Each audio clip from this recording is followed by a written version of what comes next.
Hi guys, my name is Lucia and welcome back to another video in my series Make Up Your Mind, where I talk about makeup related things I have made my mind up about. If you are new to this series, it is a newer series on my channel, so I will link the playlist down below. Before I get started, I don't even know what is happening. I need to say a massive thank you for the support on this series. I don't know how many subscribers I have when this video is going up, but as I'm filming it, I have around 7,500, and what? It's so mind-boggling to me that you guys are all here to hear my opinion and that you like it.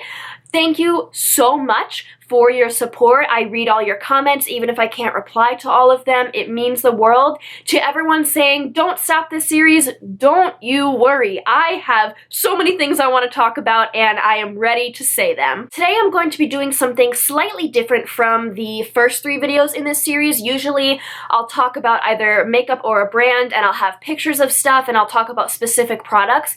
I really want to do a more generalized video on beauty gurus and why they are so freaking toxic to the beauty community. Just a disclaimer, I always put disclaimers in the video, but specifically for this one, if the only people you watch are beauty gurus and you love beauty gurus and they really don't affect you negatively, then don't take anything I'm saying personally. The audience I am talking to are the people who have been sucked in by beauty gurus and people who are being manipulated and the things that beauty gurus are doing that is unrealistic. In order to talk about why beauty gurus are toxic, we have to talk about why consumerism is toxic.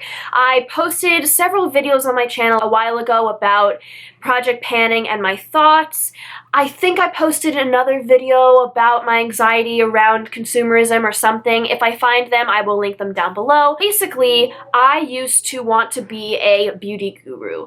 That's right, me. I can't even imagine, I can't even fathom that now. But yeah, once upon a time, I thought to myself, all right, Lucia, you're gonna be a beauty guru. I would watch these beauty gurus, I would buy all the things that they recommended that were within my budget, and I was miserable. I was so anxious. I do suffer from anxiety, and there was so much clutter in my mind. I was never using what I had. I never liked what I had. I was just buying things just to buy them. Every time I left my house, I would go to the drugstore and buy makeup.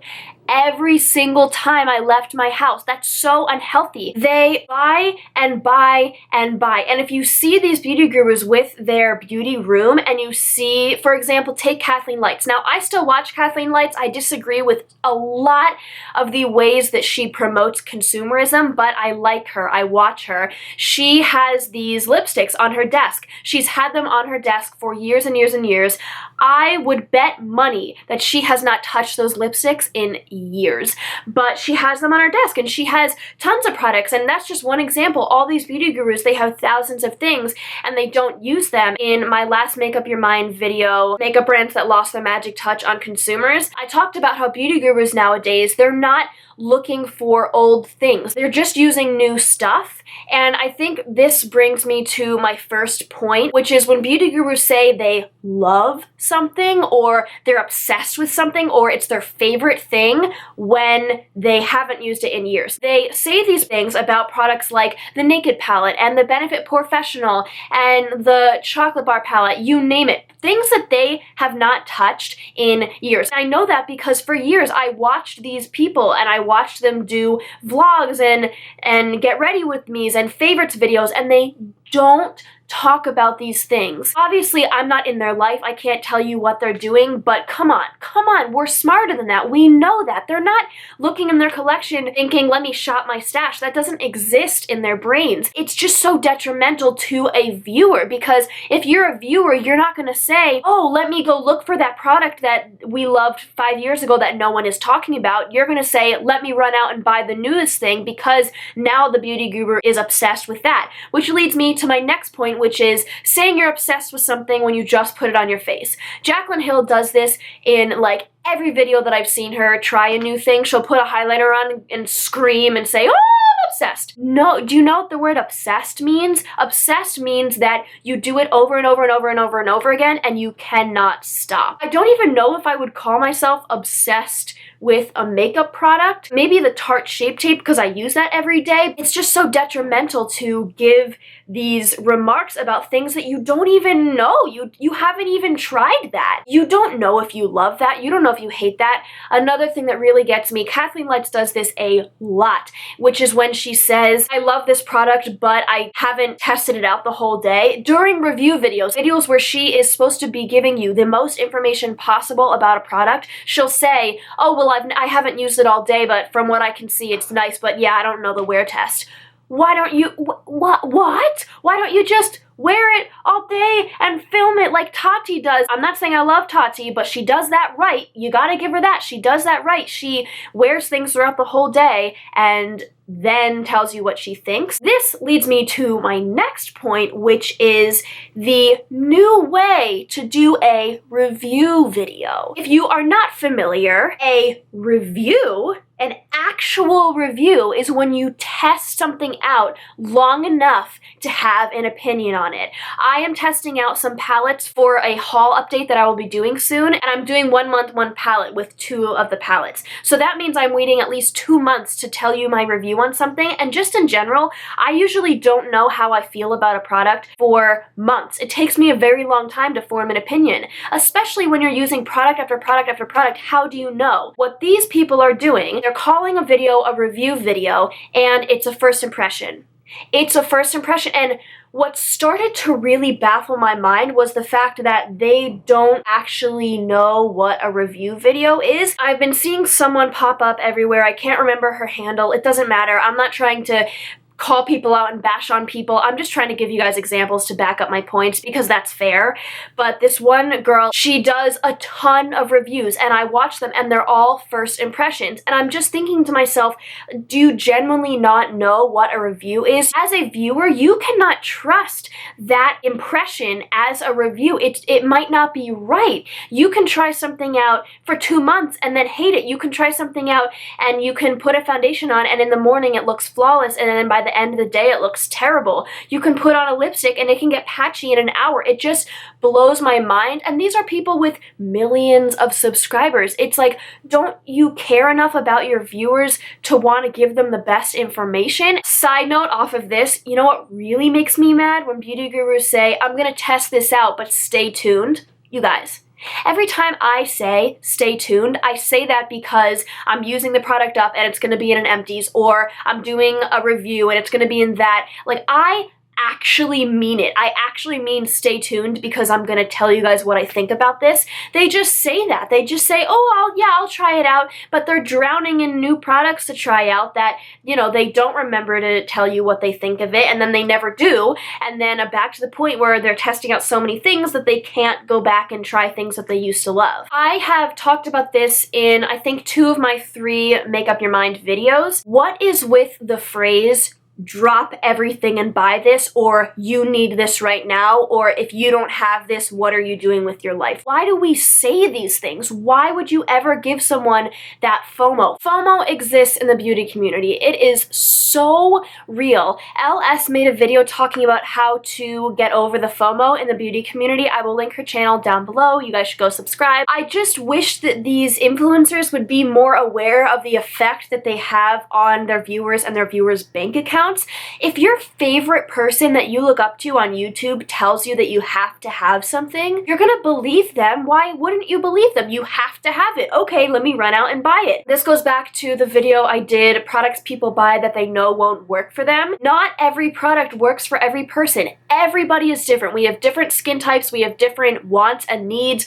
You know, we have different ways that we do our makeup. Everything is different. So why are we making these harsh generalizations? You need this. It makes people feel so left out. What about the people who can't afford products that are super expensive?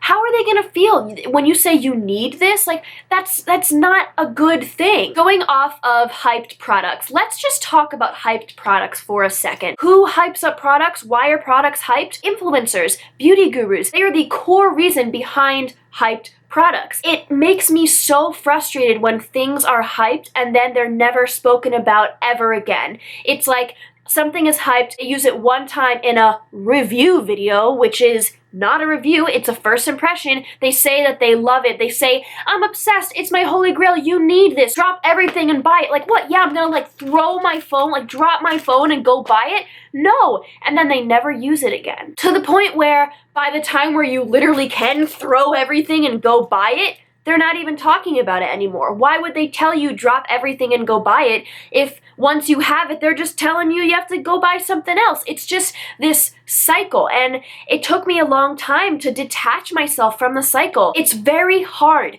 when all these people who have millions of subscribers are telling you you need this and this and this and this and this, and there's no reason why you shouldn't have it. You absolutely need it right now. It's really hard to say, whoa, whoa, whoa, Jaclyn Hill and other people. I don't even know the names of beauty gurus, you guys. I've stopped watching them a very long time ago, so this is all stuff that I noticed when I started watching smaller channels. I needed to get away, so I honestly can't give you names. But you know, when you look up to these people and they have this big following, they're gonna make you feel left out. They're gonna make you feel bad. What leads from this is to the feeling that you never have enough.